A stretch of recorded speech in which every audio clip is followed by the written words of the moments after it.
La présente session du conseil d'administration du Fonds de solidarité africain est essentiellement consacrée à l'approbation du budget de l'exercice 2019. L'année budgétaire qui va s'ouvrir devant nous marquera les 40 ans du début des activités du Fonds. Au 30 août 2018, le montant total des interventions du Fonds en garantie de financement se chiffre à près de 438 milliards de francs CFA, ayant permis de mobiliser des ressources de plus de 885 milliards de francs CFA. Au titre de la bonification, le FSA a décaissé au profit des États membres un allègement des intérêts dus au titre de leurs prêts auprès de leurs différents bailleurs de fonds, une somme de plus de 17 milliards de francs CFA, ce qui a permis de mobiliser des financements de l'ordre de 375 milliards de francs CFA. Cet exercice 2019 marque aussi l'encadre de la mise en œuvre du plan de développement stratégique à moyen terme couvrant la période 2016-2020 dénommé Plan Expansion 2020. À cette session particulière du conseil d'administration, on a inscrit certains points à l'ordre du jour.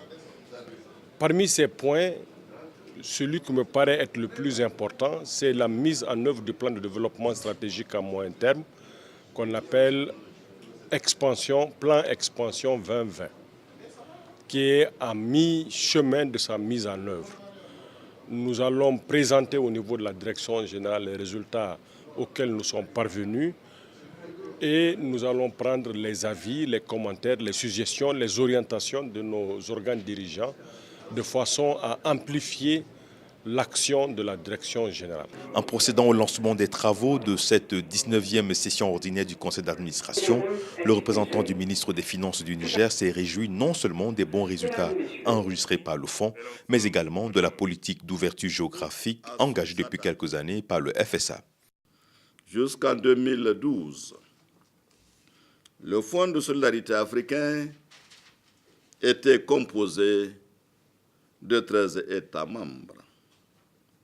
L'adhésion de la Guinée-Bissau le 21 juin 2012. C'est donc avec une joie non dissimulée que nous accueillons parmi nous ce matin, en qualité d'observateurs, les représentants du Cameroun, du Congo, de la Mauritanie.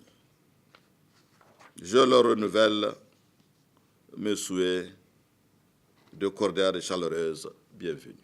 Ouverts ce matin, les travaux de cette 19e session ordinaire du conseil d'administration dureront 2 jours.